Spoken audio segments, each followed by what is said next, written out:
Alright, so we decided we needed to update our ORI Strut rebuild video with the STX Strut. This is an older strut that's going to be upgraded to the new rebound damping assemblies, or the new rebound damping assembly, basically all the parts that go on the piston shaft. We've got a new cylinder for them and a new lower cap as well, and then general seals and oil that are going to go into it. We'll also cover in this video some of the things like the piston sealing surfaces that we make sure we polish. I'm going to machine the bumpering groove into the piston as well and replace the bearing in the upper cap. I might show you a little later on, maybe perhaps in the end of the video, how to put the rebound screws in and calibrate the old styles in case that's what you decide to stick with. But this one's basically being upgraded to what would be considered a current STX strut as of 2020. So we'll go from there.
That stiction with the strut being hard to break free like that is something I'm going to address in this rebuild video as well by polishing the piston shaft, and you'll see how that's done.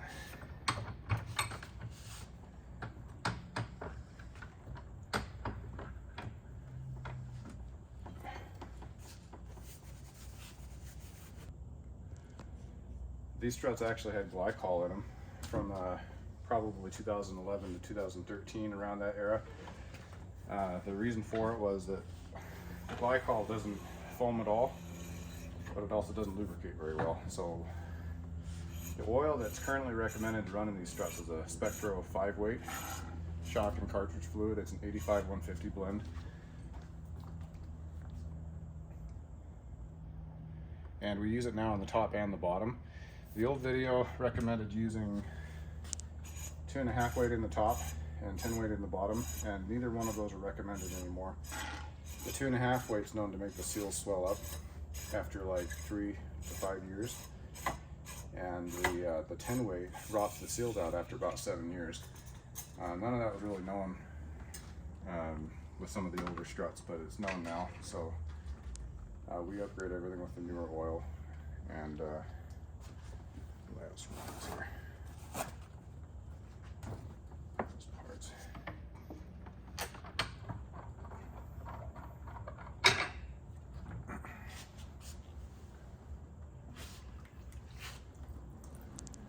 Plus, I hate working in glycol. It's just sticky, gross.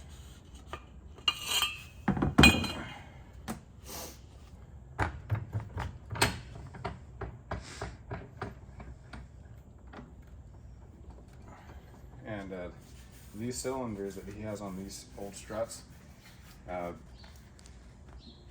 one of the reasons these were replaced is because they held too much heat and would melt the seals that are in these struts. Those seals are also a newer material now, and if you look at the table there, you can see their newer style that has a thinner wall but evenly spaced ribs all the way down the length, and that just makes it so that they have the same strength but they don't hold the heat.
Now when you're rebuilding these on your own, this is the only tool you absolutely have to rebuild these. I've never been able to successfully rebuild them without it.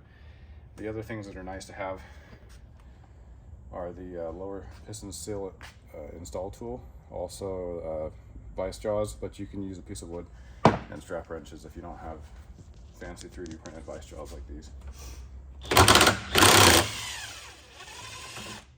That should have Loctite on it. And it either got washed out in the oil or it wasn't applied. It seems like there's a little bit of residue, but the oil could have eaten it away. These are over a decade old, so we'll make sure the Loctite gets placed back on the threads where it goes.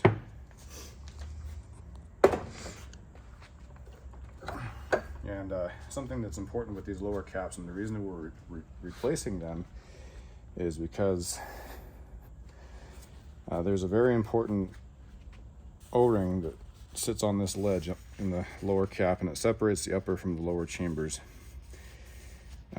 If you look at this part, there's a sharp ledge right here where the O-ring kind of seats, and I'll compare that with the newer style.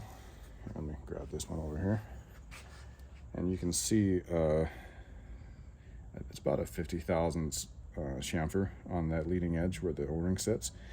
And what that does is it packs the O-ring in tighter than a normal engineering standard, so that if there's fluctuations in temperatures or pressure spikes, the pressure from the top doesn't get transferred to the bottom and cause a hydrolocking issue.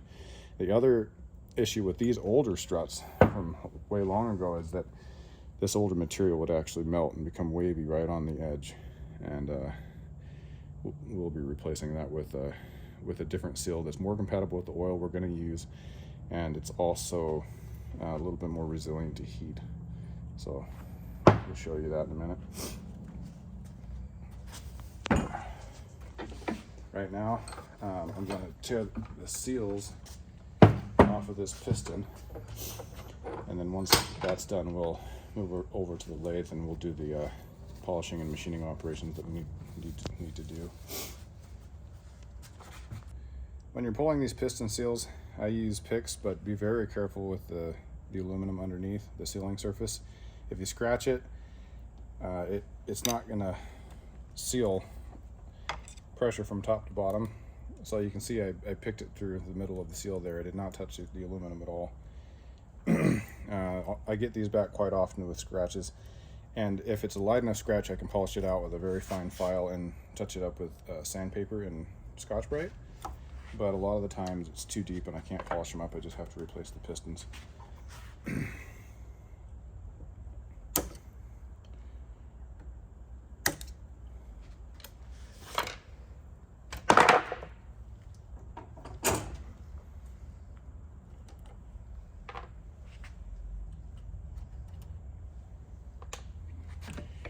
we can flip it over and pull that bump stop out.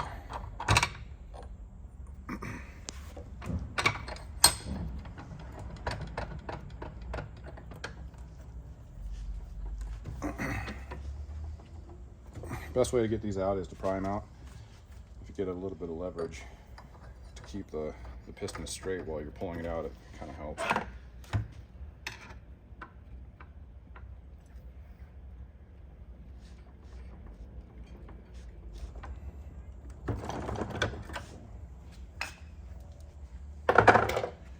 And I'll polish the inside of that bore with sandpaper and Scotch-Brite so that the new bump stop will move easily without scuffing the bump stop. I'll reuse that spring because we're going to replace this bump stop with one that has two Q rings, they're called, or square O-rings, quad rings. And the reason they have two is to help stabilize it and to make it harder to pull out past the lip that holds it in place. These would get, if you ran low on oil or they got really hot, sometimes they'd pop out and cause a lot of damage. So we'll replace that, and right now we're going to move over to the lathe and machine a bump ring groove into this piston right here, and polish up the sealing surfaces and also polish the piston shaft. Now to sand these, I do a wet sand with just regular motorcycle oil, tin weight oil, or anything you got. and I spin them at about 850 RPMs. You can also do this in the spanner wrench, the spanner socket. If you hold your impact gun upside down in the vise and use your spanner socket, you can spin them and polish them. We do that at King of the Hammers and Sand Hollow and places like that where we don't have a lathe or any other way to spin them. All right, so to polish this shaft, we're going to make most of our passes with a 300 grit sandpaper. I'll make 10 to 12 passes with this, spinning into the lathe at 850 RPMs, and they'll be somewhat slow passes. And then I'll do 5 additional passes with the 600 and another 5 with the 1000. And while you're doing this process, you'll notice a slight residue, a black residue forming on the metal. That means that you're actually removing a little bit of material. When you're done sanding, you should notice a difference if you drag your fingernail across the shaft. From where you started to where you finish, you'll actually be able to feel the difference, and that should help tremendously with stiction. It actually makes the biggest difference when you're trying to address stiction with these struts. Doing this with the new lower caps helps even more. So when people complain about the stiction problem with the ORI struts, we make sure we do both, and they usually like the results. So.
Yeah, so after you've done that process, I can feel an actual difference between where I did not polish and where I did polish. It's quite a bit smoother.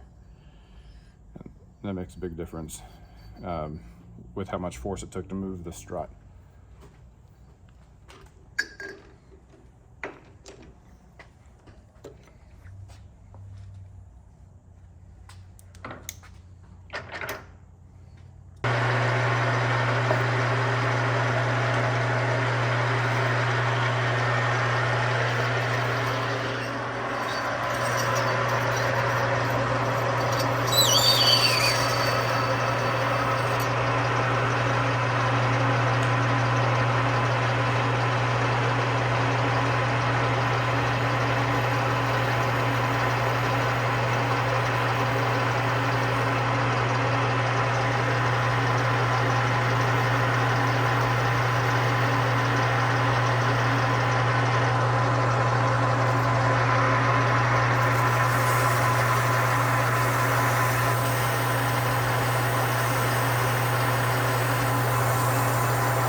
So now we'll polish this piston up and machine the bump ring groove.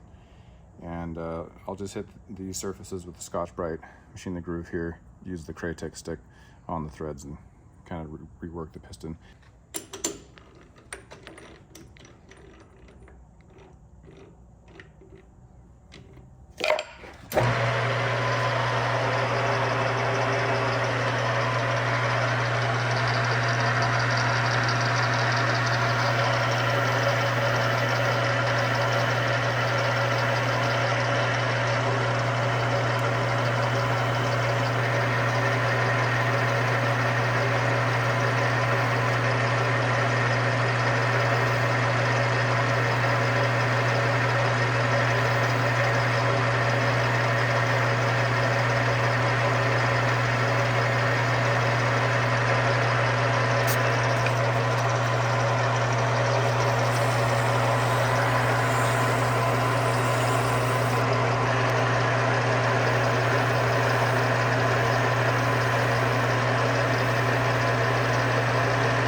now that that's machined, this should measure 0.25 wide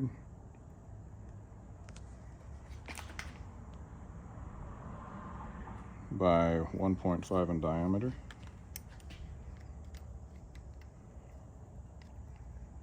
Got it within 2,000ths. And then I'll clean this up and it'll be a good part.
Alright, aside from the O-ring groove that I already talked about with the tolerances, the other differences with the new lower caps is you now have a smaller rod seal, more compliant. This is the old rod seal. It's quite a bit thicker, and to install the old ones, it's really helpful to have a rod seal installation tool like this to fold the seal in half. And that's how I would normally install the old seals, and then you can just pop it in with the U-cup side facing towards the inside of the body to hold the nitrogen in. But these new ones are actually compliant enough that I can do it with my hands. But don't mess up, because they're quite a bit harder to get back out. So U-cup side facing towards the inside of the body of the strut, and that goes in the second groove.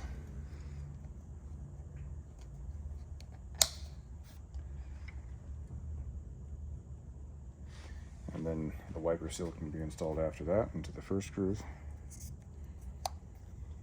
And then the third difference in these new lower caps is the wear ring, the split wear ring, and that goes in the third groove. First looking from this side.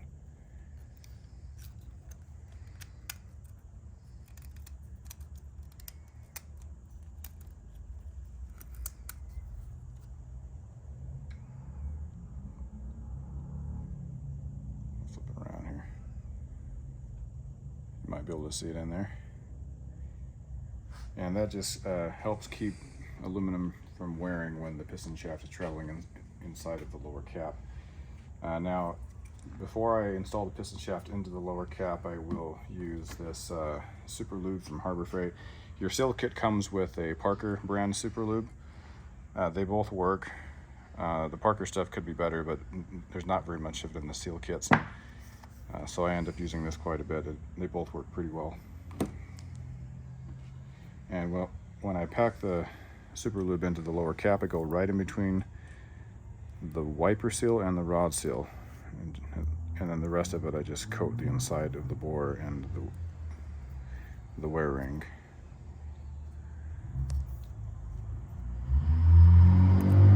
Try not to get any on the wiper seal, because anything that you get on that wiper seal will collect dirt.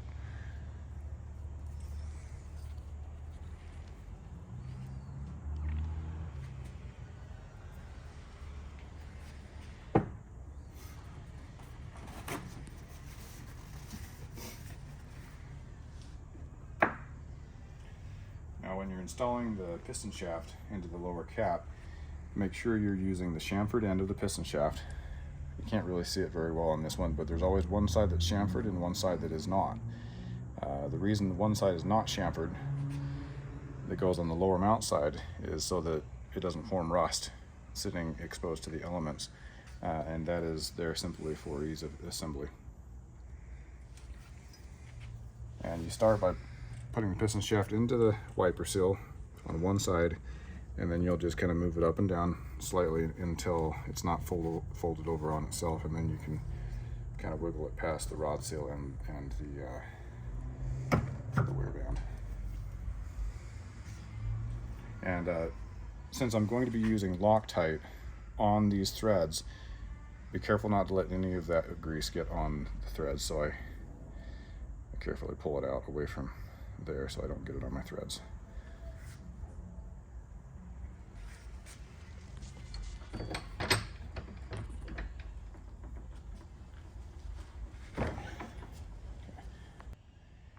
Now we'll install the piston seals and the bump ring and the wear ring and the O-ring here onto the piston. Start by using a little bit of the Lucas assembly lube on the two sealing surfaces. And if you have the lower seal installation tool, it makes this a whole lot easier. It's quite difficult to do this without it.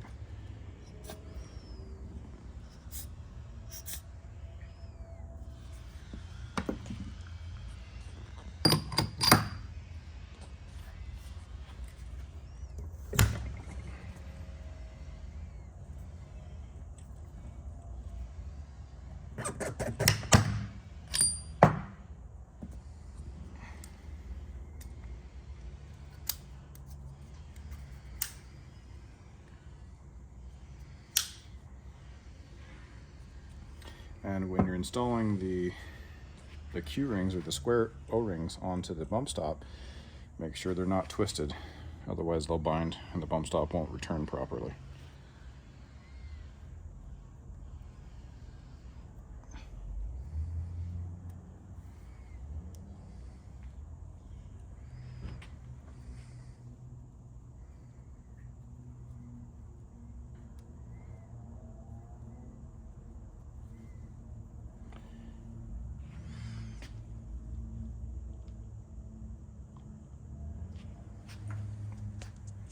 Forget your spring, otherwise you'll waste these Q-rings. The only way to get it back out is to tear these Q-rings. You have to shear them to get these back out. Use a little bit of assembly lube on those, and you'll have to wiggle it into place past that lip.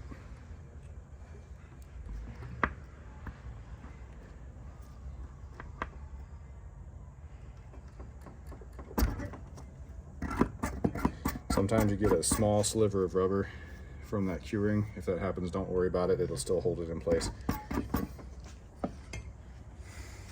This one went together pretty smoothly, so.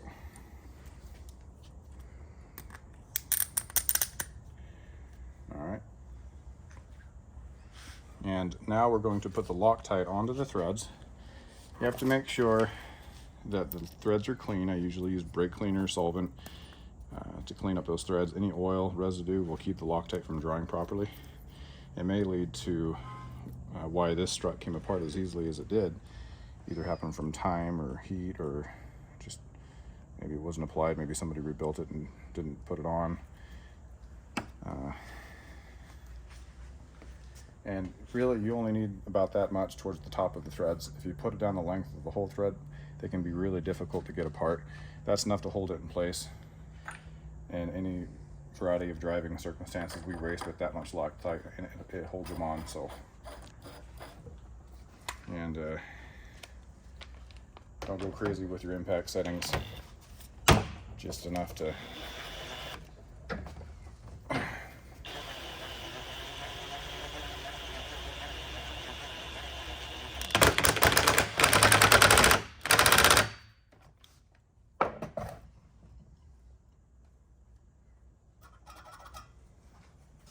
Another tip for using the spanner wrench is that spanner tool needs to be flat against the top of the piston. If it's crooked at all, you'll wobble out the holes, or the spanner holes, and it can distort the bore for the bump stop.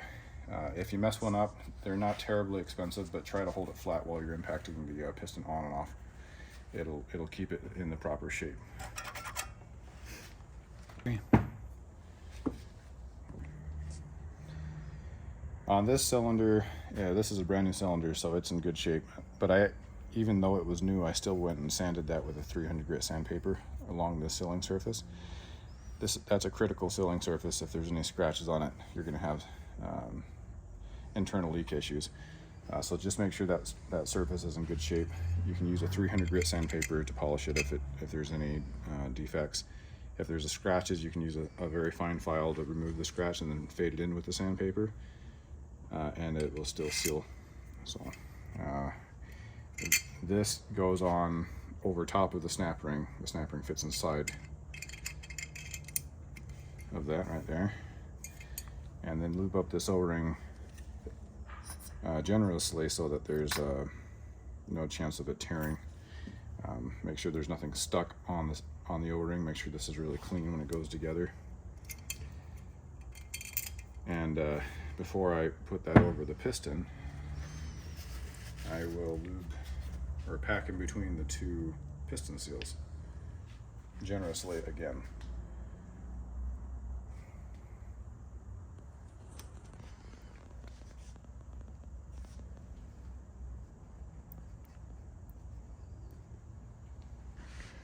Whatever's left over, I usually just smear on the inside of the cylinder. Sometimes when you get these cylinders, they can have burrs, especially right here on the top thread. File those off if you do have them. Make sure the threads are clean and smooth. Make sure that this chamfer on the bottom for the piston seal is not sharp, and if it is, just use sandpaper to clear off that. To kind of break the edge there, but don't sand the inside of the chrome cylinder, obviously. And then just make sure that it's really clean before you assemble anything. These new cylinders have that chamfer, so they're easy to assemble like this. The old ones didn't have a chamfer, and you had to use a smoothed out screwdriver or a spade tip so that you didn't cut that top piston seal. But these go together quite nicely. That's just some of the benefits of using the newer parts when you're using these ORIs. They got easier and more dependable as the years went on.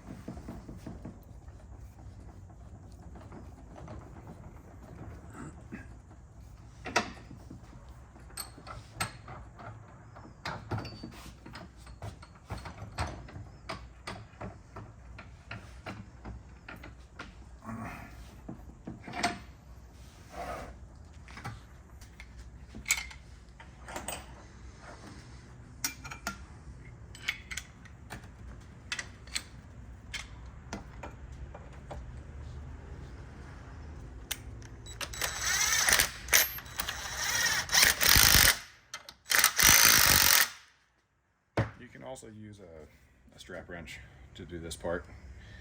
This tool I made just to make my job easier. The strap wrenches work.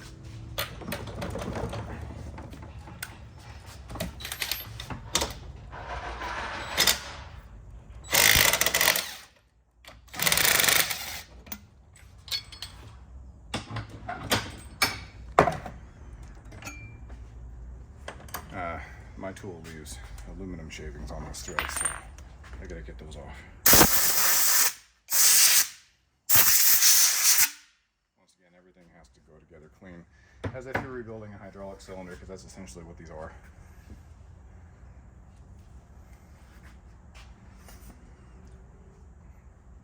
Oh, gotta clean up the upper cap. And we're going to install a new bearing into this upper cap as well. So let me get this cleaned up and we'll install the new bearing.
Now, snap rings are stamped and they're directional. There's always a smooth side and there's a sharp side. They're a lot easier to install if you have the sharp side out. They also stay in better. So, I mean, I've never had one come out, but there's a proper way to install these.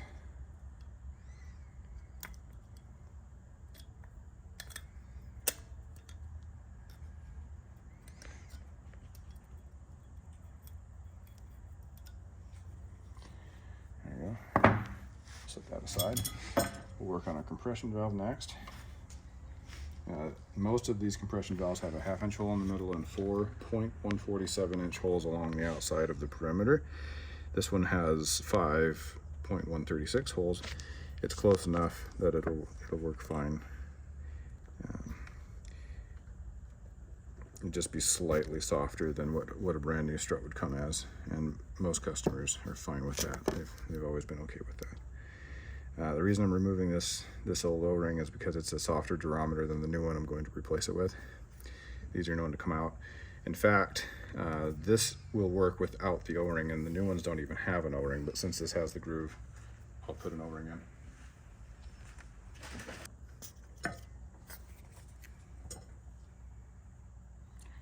Some of them can be pretty tight, but most of them you can just press in with your fingers.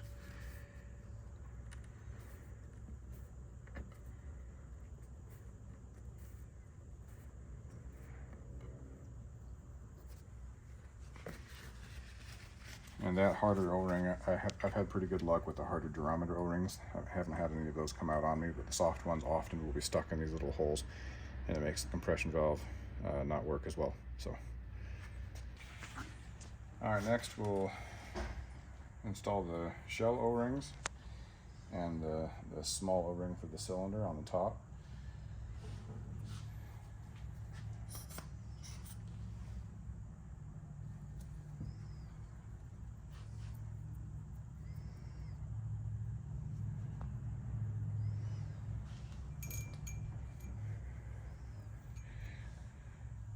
This one, and one on the upper cap,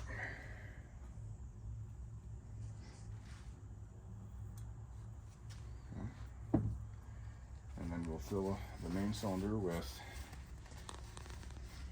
307 or 307-ish milliliters of oil. I'll fill to just under the 310 mark on this. This is a 14-inch strut, so we'll fill it with 307 milliliters of the Spectral 5-weight shock and cartridge oil. Again, we do not use the 2.5 weight anymore, or the 10 weight on the bottom. Even with the old assemblies, I use the 5 weight, and I just make the calibration tighter so that the seals will last longer.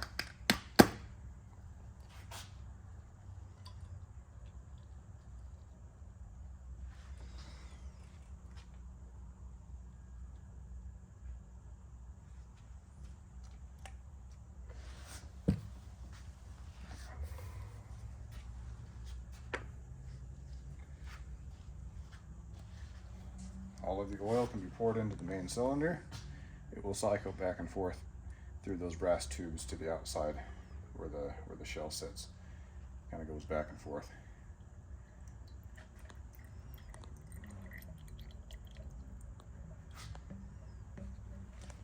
I'm going to clean up the shell, and we're almost done with this strut.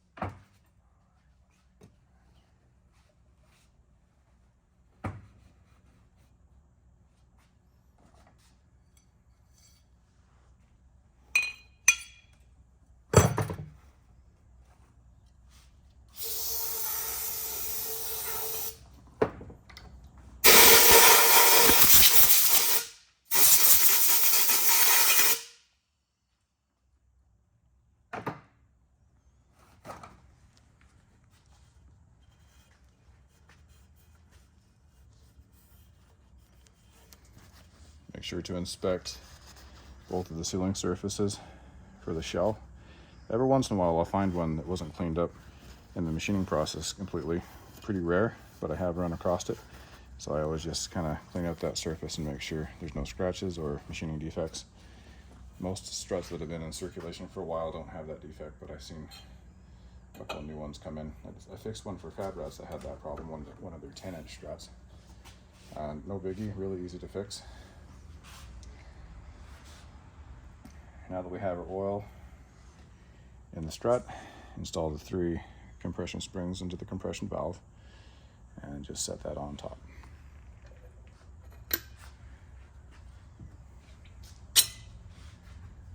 And then just finagle this around until it fits over that cylinder. Be careful not to dislodge that top O-ring. That's why I loop that up. Double check to make sure you have both your O-rings. Got my bottom one. Got my top one. We'll tighten that down.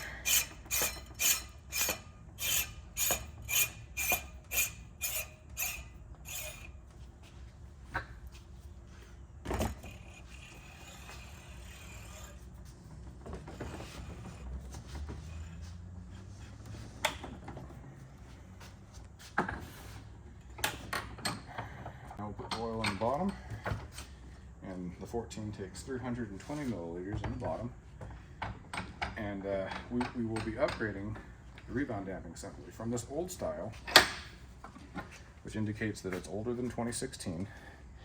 This has the 2 jam nuts and a rebound pin to change the gap between these 2 stainless steel parts on the end, and that's actually what meters the oil. Now the new assemblies, they work completely differently. Instead of metering through 2 stainless steel parts that are metal to metal sealing surface, all of the oil is metered through 7 small holes in this rebound screw, and I have used one. That's actually what that screw looks like. This is an older style screw.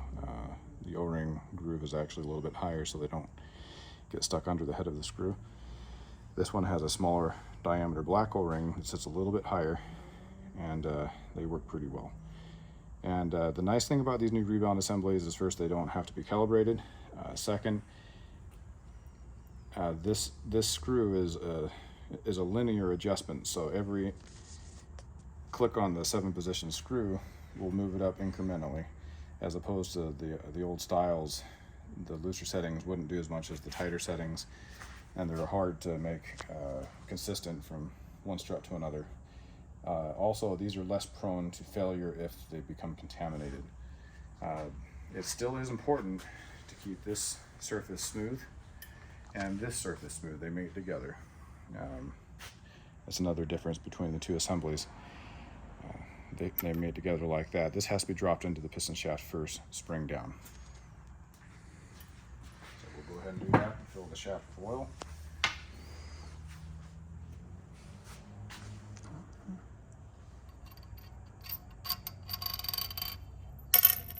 Perfect.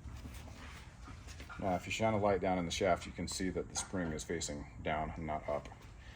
If you get it wrong, it won't thread down all the way and you'll crush the spring, and probably the floating valve as well, and you'll have to replace both of them. So 320 milliliters.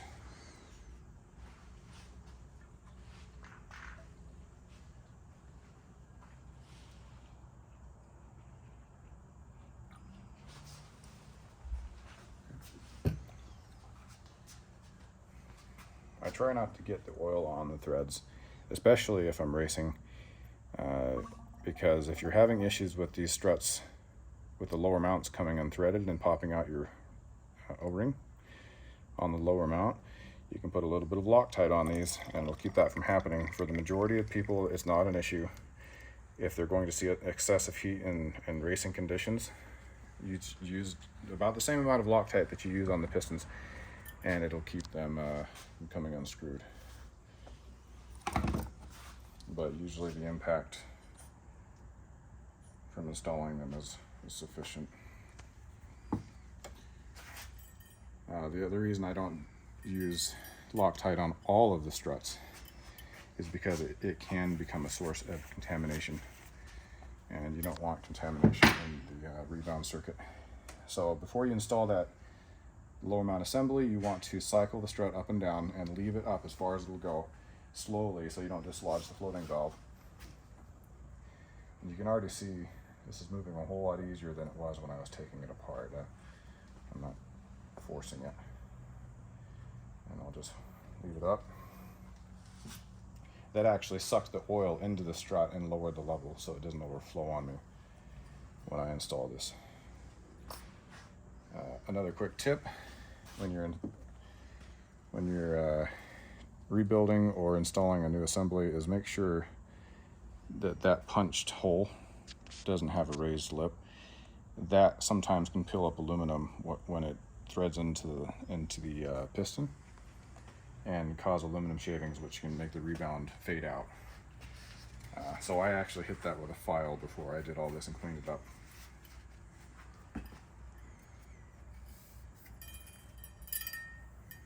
Make sure there's no debris on it.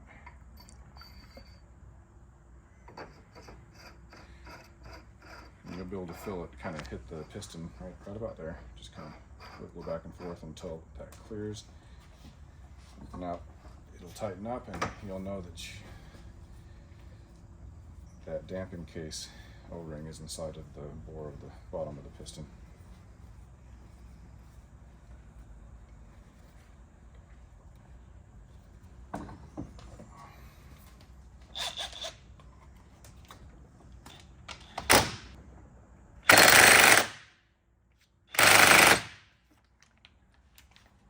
I just cut it out.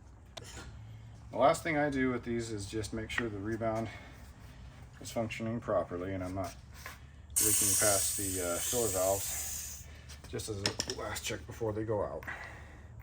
I put about 50 psi or so on the bottom, fully compressed, and then fill the top a little under halfway, and then I can test the rebound positions. I'll start with the tightest setting. Switch it to the loosest setting. And then I ship it out in the middle setting.